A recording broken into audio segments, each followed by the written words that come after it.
Il est sans conteste l'une des figures les plus emblématiques et controversées de l'histoire du MMA, une personnalité complètement décalée, rebelle et désinvolte, mais une personnalité profondément authentique qui a marqué les esprits et touché le cœur de millions de fans. Il est cet homme incarnant le bad boy originel du MMA, celui qui n'a jamais eu peur de dire ni de faire ce qu'il pense et qui s'est illustré comme un combattant aussi redoutable que redouté, car ses performances dans la cage, entre volume de frappe incessant et endurance de martien, sont au moins à la hauteur de ses joutes verbales. Vous l'aurez deviné, le combattant dont je m'apprête à vous raconter l'incroyable histoire n'est autre que Nick Diaz. Ayant affronté les meilleurs de sa génération, JSP, Anderson Silva ou encore BJ Penn pour ne citer que, le Californien a aussi combattu dans les plus grandes organisations de MMA, parmi lesquelles l'UFC, le Pride ou encore le Strikeforce, dont il en est devenu l'un des plus grands champions de l'histoire. Mais s'il est connu comme l'une des icônes du MMA, c'est surtout parce qu'il représente l'archétype même du combattant qui ne se conforme à aucune règle, qui marche en permanence sur la ligne fine entre génie et folie. Mais derrière cette façade de dur à cuire se cache toutefois une histoire plus sombre, marquée par des drames personnels.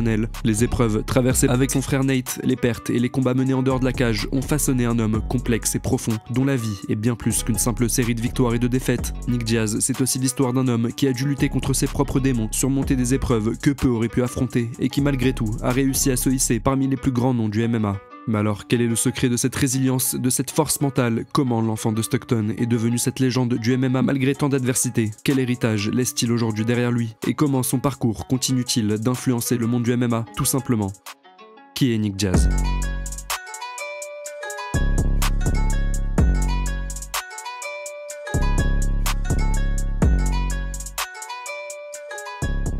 Les amis, avant de débuter cette vidéo, j'aimerais vous remercier du soutien. Vous êtes toujours plus nombreux sur la chaîne et c'est un vrai plaisir de continuer à partager avec vous les histoires de ces athlètes hors du commun. Vous aviez été nombreux à me demander un compte sur Nick Diaz pour compléter celui de son petit frère et aujourd'hui, je suis fier de pouvoir enfin vous le partager. Comme d'habitude, si le contenu vous plaît, pensez à mettre un petit like, à vous abonner en activant la cloche de notification et à me suivre sur mes différents réseaux. Tous les liens sont dans la description. Mais avant de commencer les amis, cette vidéo est en collaboration avec MyHeritage, le leader mondial des services de recherche généalogique et de test ADN.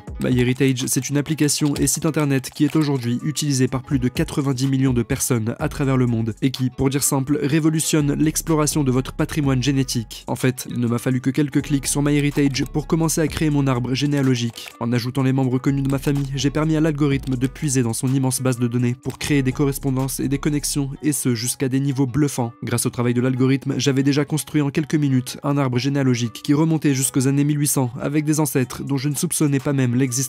Du côté paternel, j'ai par exemple retrouvé un ancêtre direct de cette génération ayant vécu en Italie. Parce que oui, avec plus de 20 milliards de documents historiques à disposition, MyHeritage permet en effet d'accéder à des enregistrements et des archives d'ancêtres qui peuvent même dater de nombreux siècles. J'ai par exemple personnellement mis la main sur un acte de mariage ainsi qu'une lettre écrite par mon arrière-arrière-grand-père ayant vécu au début du 19e siècle. MyHeritage vous offre aussi l'accès à d'autres fonctionnalités innovantes, par exemple coloriser une ancienne image ou même lui donner vie grâce à l'IA. Bref, MyHeritage, c'est une mine d'or pour la recherche généalogique, c'est d'ailleurs l'application numéro 1 en Europe dans ce domaine. Sachez que vous avez aussi droit à une version d'essai de 14 jours, alors n'attendez plus et commencez dès à présent à créer votre arbre généalogique avec MyHeritage. Un grand merci à MyHeritage pour leur soutien à la chaîne et sans plus tarder maintenant, plongeons ensemble dans l'histoire passionnante de Nick Diaz.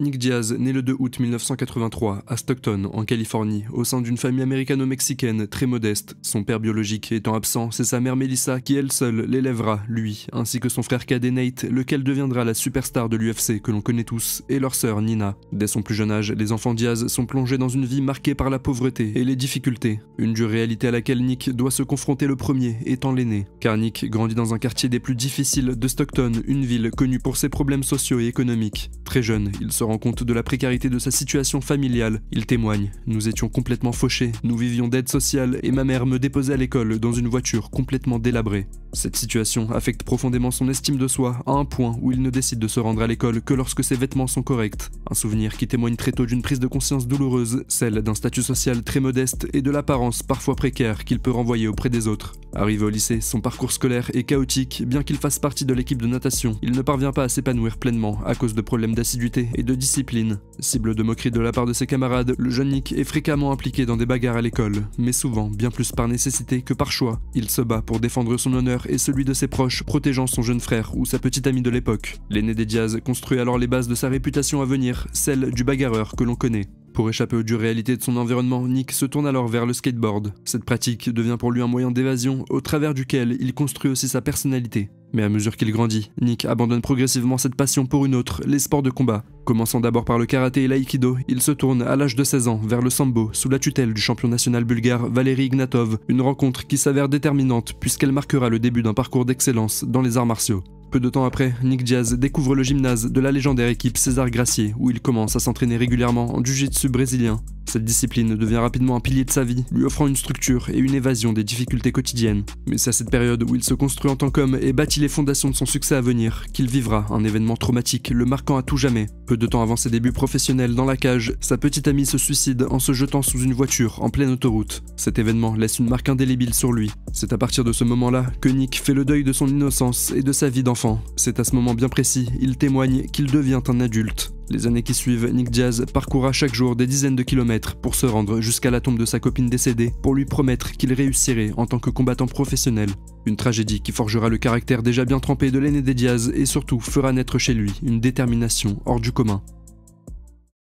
Nick abandonne alors rapidement l'école pour se concentrer sur sa carrière de combattant. C'est dans le jiu-jitsu brésilien, attiré par l'esprit David contre Goliath de ce sport, qu'il trouve sa véritable voie et en devient un maître en la matière. Sa ville, Stockton, et ses rues difficiles deviennent alors son terrain d'expérimentation, un laboratoire pratique où il se confronte à une variété de profils tout aussi coriaces les uns que les autres. Lutteur professionnel, joueur de football américain, bodybuilder, Nick Diaz perfectionne son art en totale immersion dans la culture du combat.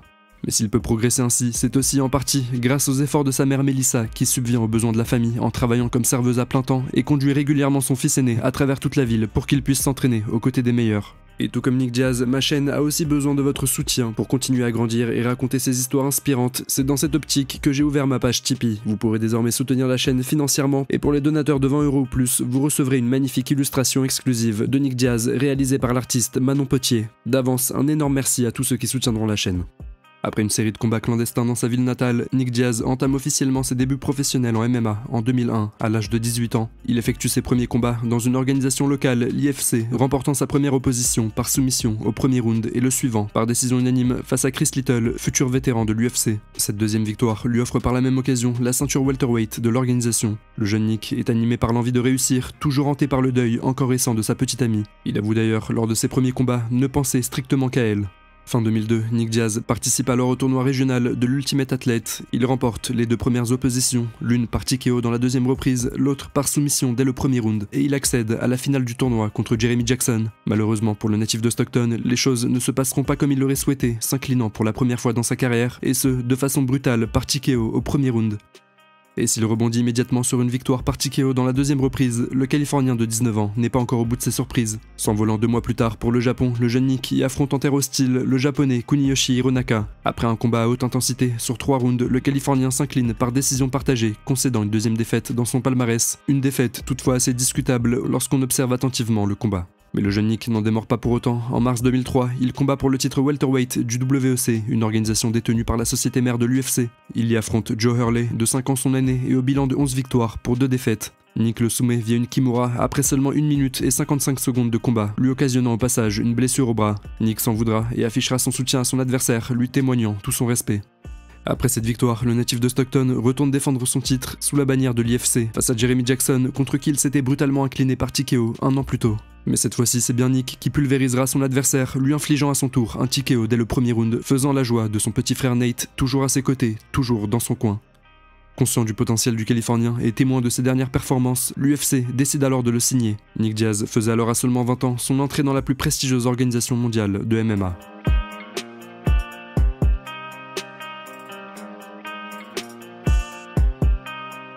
Pour sa première entrée sous la bannière de l'UFC, c'est une trilogie avec Jeremy Jackson qui est organisée et prend place à Las Vegas lors du 44e événement numéroté de l'organisation. Cette fois-ci, le combat dépassera le premier round, les deux hommes déterminés à donner un point final à leur rivalité. Mais c'est Nick Diaz qui dominera les échanges, démontrant sa supériorité au sol pour finalement soumettre son adversaire via un armbar dans la 3e reprise. Nick remportait alors son premier succès à l'UFC, affichant en même temps sa maîtrise redoutable du jiu-jitsu brésilien. Car à cette époque, et parallèlement à sa carrière en MMA, Nick Diaz développe et perfectionne l'art du JJB. l'année. En 2004, il s'offre la première place au tournoi national des ceintures violettes. L'année suivante, c'est un autre titre national mettant en concurrence les ceintures marron qu'il remporte. Et en 2007, il obtient sous l'égide de César Gracier sa ceinture noire. En clair, Nick Diaz est à cette époque l'un des combattants du circuit le plus dangereux dans le domaine du sol. Mais si sa maîtrise du JJB en fait un combattant des plus redoutables, Nick Diaz se distingue aussi par sa boxe, qu'il peaufine avec l'ancien champion WBC et WBA Luisito Espinosa, ainsi qu'avec le boxeur médaillé d'or André Ward. Mais retournons en mars 2004, où après sa victoire face à Jeremy Jackson, Nick Diaz va alors croiser les gants avec un prospect montant, future légende et champion de l'UFC, Robbie Lawler.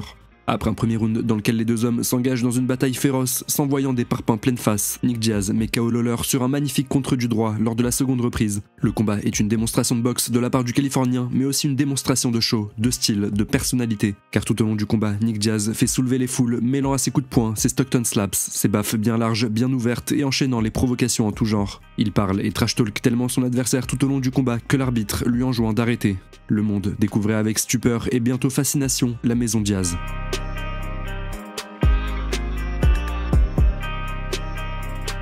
Après cette deuxième victoire à l'UFC, Nick Diaz croisait alors les gants avec Caro Parisien au bilan de 11 victoires, 3 défaites. Le judoka est lui aussi un prospect montant, ancien champion du WEC et ayant tenu 3 rounds avec l'un des GOAT de ce sport, GSP. Le combat entre les deux jeunes lions promet et le choc sera à la hauteur des attentes. Pendant 3 rounds, les deux combattants se livreront une guerre debout comme à terre. S'il se fait globalement dominer pendant les phases de préhension, Nick Diaz reste très dangereux, saisissant chaque occasion, chaque ouverture pour enclencher une soumission. Il ne passe pas loin d'ailleurs de verrouiller Kimura lors du premier round, mais c'est dans les phases de striking surtout que Nick Diaz prend le dessus. Néanmoins, ce ne sera pas suffisant aux yeux des juges qui donneront à l'issue des 3 reprises la victoire par décision partagée à Caro Parisien. Une 3e défaite en carrière pour le jeune Californien et la première à l'UFC. Mais Nick rebondira aussitôt sur 2 victoires, 2 performances spectaculaires, un TKO au premier round face à Drew Fickett, qui était alors sur un palmarès de 24 victoires en 26 combats, puis un magnifique KO sur une combinaison en anglaise contre le japonais Koji Oishi. Néanmoins, la suite des choses va se révéler bien plus compliquée pour Nick. Le 5 novembre 2005, à l'occasion de la finale de la 2e édition de The Ultimate Fighter, Nick Diaz croise les gants avec une flèche montante du MMA, Diego Sanchez, à l'époque invaincu en 13 combats, et rasant tout sur son passage. Le natif de Stockton ne parvient pas à trouver la faille, se faisant globalement dominer sur les 3 rounds pour s'incliner par décision unanime. 3 mois plus tard, Nick Diaz remonte dans l'octogone pour affronter l'ancien champion middleweight WEC, Joe Riggs. Si le combat est très disputé, les deux hommes se livrent une guerre sur les 3 rounds et Nick Diaz se montrant particulièrement incisif dans ses frappes, la décision des juges penche une nouvelle fois en la faveur de son adversaire. Le Californien concède une 2e défaite d'affilée et se retrouve désormais dans une situation délicate. Son prochain combat, Nick Diaz le sait, il ne doit pas le perdre au risque de voir sa place à l'UFC compromise. Et l'adversaire suivant n'est pas un cadeau. Avec 34 combats à son actif et 31 victoires, Sean Sherk n'a subi ses défaites, au nombre de 2 seulement, uniquement contre des légendes et champions de l'UFC, Matt Hughes et GSP. Encore une fois, Nick Diaz ne parviendra pas à imposer son jeu face à un adversaire supérieur physiquement et subira une nouvelle défaite par décision unanime. Avec 3 revers consécutifs à l'UFC, la situation s'avère alors critique pour le frère aîné des Diaz qui, pour ne rien arranger, multiplie les frasques en tout genre. Et voici quelques exemples en la matière. En amont de son combat contre Diego Sanchez, le Californien s'est montré particulièrement virulent envers son adversaire. Pendant les semaines précédant leur combat, Sanchez déclare avoir été harcelé de mails l'insultant provenant de son rival. Mais les choses vont plus loin et prennent une dimension physique avant l'heure. Juste avant le combat, Nick se serait rendu dans le vestiaire de son adversaire et lui aurait jeté sa chaussure à la figure. Un incident qui ne restera pas isolé. Après son combat contre John Riggs, les deux hommes sont tous deux envoyés dans le même hôpital pour observation. Mais sur place, les choses s'enveniment, les deux hommes échangent des mots puis se mettent sur la figure, ajoutant un round non officiel de plus à leur combat. Ce qui devait arriver arriva, Nick Diaz quitte en 2006 l'UFC pour retourner dans sa ville natale de Stockton où il participe alors à l'événement inaugural d'une organisation régionale. Il y remporte son combat par décision unanime. Mais alors qu'il est sur le point d'enchaîner un nouveau fight dans sa ville, il reçoit un appel inattendu de l'UFC qui l'appelle, contre toute attente, à remplacer un combattant, Thiago Alves, en short notice. Nick Diaz accepte de sauver l'événement et remonte dans l'octogone de la prestigieuse organisation pour y affronter Josh Neer au bilan de 17 victoires en 22 combats. Nick Diaz domine la rencontre jusqu'au 3e round où il place une magnifique Kimura qui force l'abandon de son adversaire. Le Californien signe un retour triomphant à l'UFC, s'offrant le bonus de soumission de la soirée.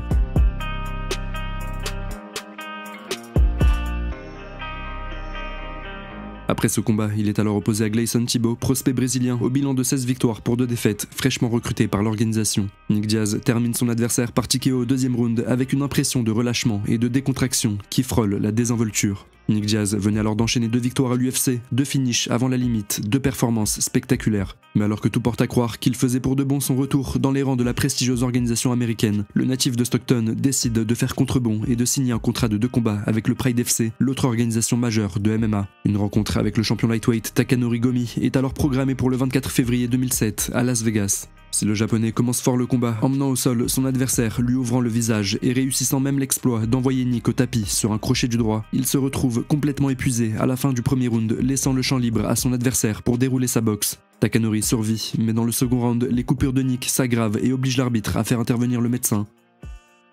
Le combat peut finalement reprendre, Nick continue sa marche avant, insensible à la douleur, assaillant son adversaire de ses frappes. Le combat va alors au sol, sur le dos, Nick ose alors une soumission des moins orthodoxes, le gogoplata. La prise est verrouillée, Takanori est coincé et n'a d'autre choix que de taper. L'arbitre stoppe le combat. Le visage en sang et tuméfié, Nick Diaz venait de réaliser l'une des plus incroyables soumissions de l'histoire du MMA, devenant la 2e personne dans l'histoire du Pride à réussir un gogoplata.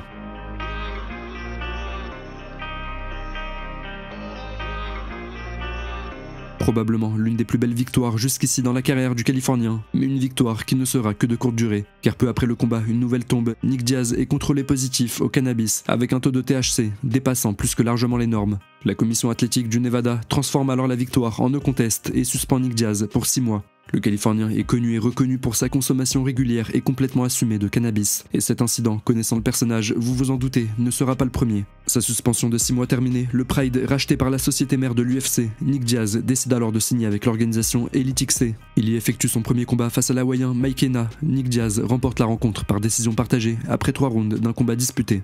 Quelques mois plus tard, il se voit offrir l'opportunité de combattre pour le titre lightweight inaugural de l'organisation face à KG Nunes.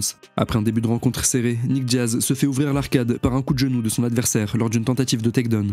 Envoyé au tapis sur un contre du droit, le Californien termine difficilement le round, mais l'ouverture est jugée trop profonde par le médecin, provoquant l'arrêt du combat par l'arbitre. Dans l'incompréhension, Nick Diaz quitte immédiatement la cage et laisse parler sa frustration, repoussant le médecin à l'entrée de l'arène, ainsi que la caméra portée sur son visage. Mais si l'issue du combat ne fait pas la joie du public, ni celle de Nick, elle fait les affaires de l'organisation qui pense tenir entre ses mains une revanche lucrative. Car cette revanche, le natif de Stockton en tout cas la réclame haut et fort, lui qui a pu un temps alléger sa frustration par une victoire par TKO au premier round face au japonais Katsuya Inoue lors d'un événement organisé par le Dream. Dans l'objectif de promouvoir le combat retour, les officiels de l'Elite XC ont alors l'idée d'organiser une rencontre informelle entre les 2 hommes lors d'un événement où tous 2 sont représentés. L'idée est en fait de faire entrer Nick Diaz victorieux de son combat contre Musin Corbray dans la cage après que Nunes ait défendu sa ceinture contre Yves Edwards. Le reste appartient à l'histoire. Nick et son petit frère Nate entrent tous 2 dans la cage et se mettent à trash-talker l'américain victorieux. Nick balance cette phrase qui deviendra célèbre. Les équipes des 2 hommes échangent alors des mots et les esprits finissent par s'échauffer, provoquant la confusion générale. La sécurité présente dans la cage séparera rapidement tout le monde et les frères Diaz seront escortés jusqu'au vestiaire, brandissant sur le chemin leur carte de visite bien connue. À la suite de ce nouvel incident, Nick Diaz remontera une dernière fois dans la cage de l'Elite XC, infligeant un TKO dans le 2e round à son adversaire Thomas Denny, avant de partir pour le Strike Force et d'y entamer un nouveau chapitre de sa carrière, et certainement le plus important. Pour sa première entrée sous la bannière du Strike Force, Nick Diaz est confronté à une légende de ce sport, Frank Shamrock. Mais légende ou pas, le natif de Stockton n'en a que faire. Toujours aussi provoquant, il n'hésitera pas à chambrer le vétéran entre 2 coups de poing, avançant constamment sur sa cible. Nick domine la rencontre jusqu'à la fin du 2e round où sur un puissant body shot, il envoie son adversaire au sol, épuisé par la cadence qui lui est imposée. En Ground and Pound, le Californien achève le travail et s'impose par TKO face à Frank Shamrock dans ce qui sera le dernier combat de sa carrière.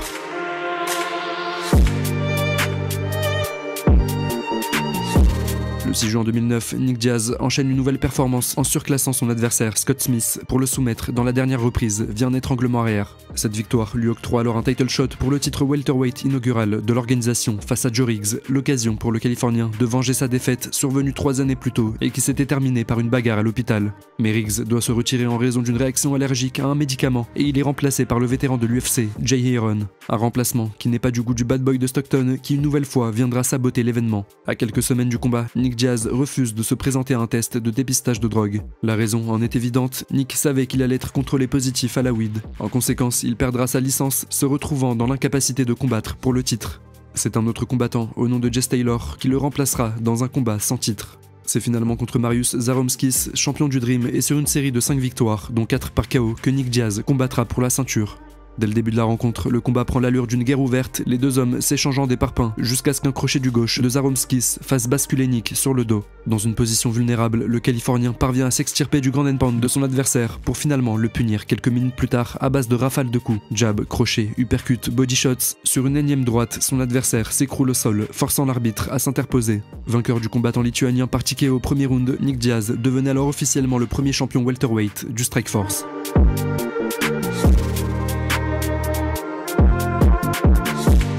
Après un petit tour au Dream où il s'offre une victoire contre le japonais Hayato Sakurai, le soumettant au premier round, Nick Diaz retourne au Strikeforce où il réalise la première défense de son titre face à un homme qu'il connaît déjà, Keiji Nunes, combattant contre qui il s'était incliné 3 années plus tôt dans un contexte plutôt controversé. Un arrêt du médecin, selon lui, injustifié. Nick Diaz voulait sa revanche, il l'aura, et le soir du 9 octobre 2010, après 5 rounds d'une guerre ouverte en striking, le champion restera champion, dominant son rival dans sa propre discipline, le pied-point. Nick Diaz s'impose par décision unanime et s'offre avec succès une première défense de son titre. 3 mois plus tard, le natif de Stockton affronte Evangelista Santos, plus connu sous le nom de Cyborg. Le champion domine le Brésilien pour le soumettre dans la seconde reprise via une clé de bras magistrale. Une deuxième défense de titre réussie pour Nick Diaz qui en sera suivie quelques mois plus tard d'une troisième face à Paul Daley dans ce qui sera probablement l'un des combats en un round les plus spectaculaires de l'histoire du MMA. Pendant près de 5 rounds, les deux hommes s'engagent dans une bataille acharnée avec des renversements de situation constants et un rythme d'échange qui ne faiblit jamais en intensité. Mais à ce jeu, rares sont ceux qui peuvent égaler le frère aîné des Diaz, et c'est bien Nick qui aura le dernier mot, faisant céder son adversaire à quelques secondes de la fin du premier round.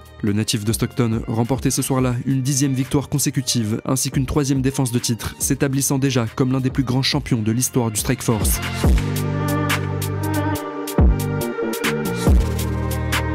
Avec cette nouvelle victoire, Nick Diaz se place définitivement comme l'un des plus grands combattants de son époque, en dehors de l'UFC, et de plus en plus de fans aimeraient alors voir le Californien faire son retour dans la prestigieuse organisation. Ça tombe bien, puisque le Strikeforce est en 2011 racheté par l'UFC, et Dana White, président de l'organisation phare, ne cache pas ses plans. Faire combattre Nick Diaz pour la ceinture welterweight de l'UFC face au champion le plus dominant de l'histoire de la catégorie, Georges St-Pierre, alias GSP, actuellement sur 6 défenses de titre. L'événement est alors programmé pour l'UFC 137, événement qui deviendrait rapidement l'un des combats les plus anticipés de l'histoire de la catégorie welterweight. Enfin, cela à condition que Nick Diaz ne vienne pas une nouvelle fois tout saboter.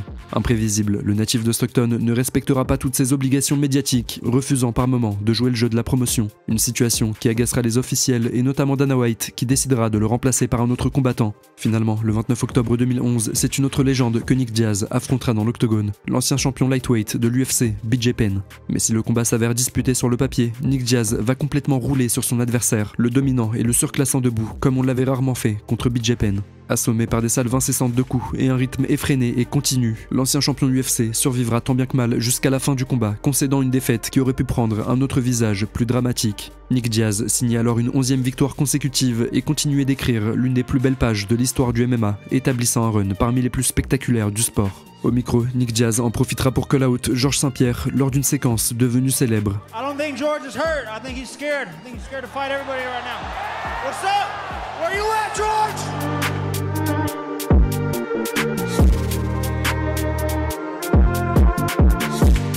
L'anticipation pour un éventuel affrontement avec Georges St-Pierre ne faisait alors que croître dans l'esprit des fans, mais aussi des analystes et acteurs du milieu intrigués par une opposition aussi particulière. Une anticipation qui atteint son point culminant alors que les rumeurs veulent que les deux hommes aient bien failli se battre avant l'heure lors d'une rencontre dans un hôtel dans lequel GSP séjournait. Mais le monde devra prendre son mal en patience puisque le champion de la catégorie doit se retirer de la compétition en raison d'une blessure pendant la préparation de son camp d'entraînement. Il est alors remplacé par Carlos Condit, un jeune combattant redoutable, connu pour son style agressif et ses compétences en striking, et en pleine bourre avec 3 KO consécutifs. L'affrontement se fait pour la ceinture intérimaire de la division, spécialement créée pour l'occasion. Contrairement à ce que beaucoup avaient prévu, Condit adopte une approche méthodique, utilisant son jeu de jambes pour éviter les échanges prolongés avec Diaz. Pendant 5 rounds, il exécute un plan de jeu stratégique, évitant les assauts incessants de son adversaire et marquant des points avec des frappes précises. Diaz, frustré par le game plan de son opposant, continue de presser l'action, mais peine à imposer son rythme habituel.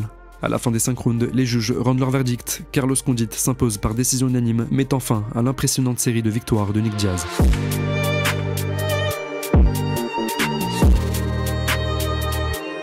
Déçu par le résultat, le Californien annonce prendre sa retraite, une annonce surprenante qui s'accompagne d'une nouvelle controverse. Lors d'un contrôle post-fight, Nick Diaz est testé positif à la marijuana, ce qui lui vaut une suspension d'1 an.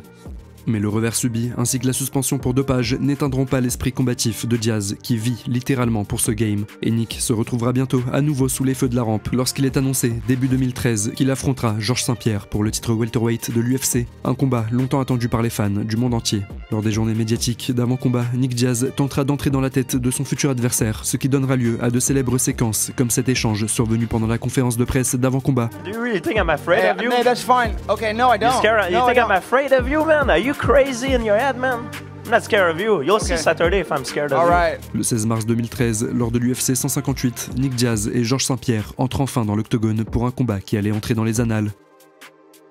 Dès le début de la rencontre, GSP utilise ses compétences en lutte pour neutraliser les frappes de Diaz, qui comme à son habitude fait le show et enchaîne les phases de trash talk. Mais malgré les tentatives incessantes du Californien pour provoquer et déstabiliser son adversaire, St-Pierre reste imperturbable et domine le combat avec une stratégie bien exécutée. Après 5 rounds, GSP conserve ainsi son titre par décision unanime, infligeant une deuxième défaite consécutive à Nick Diaz. À l'issue de la rencontre, les deux hommes se témoigneront chacun du respect, se félicitant l'un et l'autre pour leur performance. Échouant aux portes du sacre final, Nick Diaz annonce alors se retirer de la compétition et prendre du recul par rapport à sa carrière en MMA.